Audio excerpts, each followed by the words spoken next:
এর একটা charger, lithium charger. এটা হচ্ছে ইউটিএল কোম্পানির, ঠিক আছে। এটা ইউটিএল কোম্পানির 20 অ্যাম্পিয়ার চার্জার। এটা 48 ভোল্ট 20 অ্যাম্পিয়ার চার্জার। তো এটা রিপেয়ার করব। তো এটা পুরো ডেড সেট, ঠিক আছে।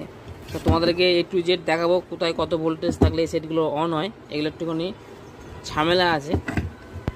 এটা লিথিয়াম চার্জারের, এটা ঠিক আছে। এটা আমার কাছে এসেছে। তো এটা রিপেয়ার করে তোমাদেরকে দেখাবো। এটা হচ্ছে এলইডি, পাওয়ার এলইডি। এসি লাইন দিলে এতে জ্বলবে। তারপর এটা 25, 50, 75, 100% ব্লিকিং এটা। তো এর প্রবলেমটা আছে এখানে ড্রাইভার সেকশানে, এইটুকু যেটা।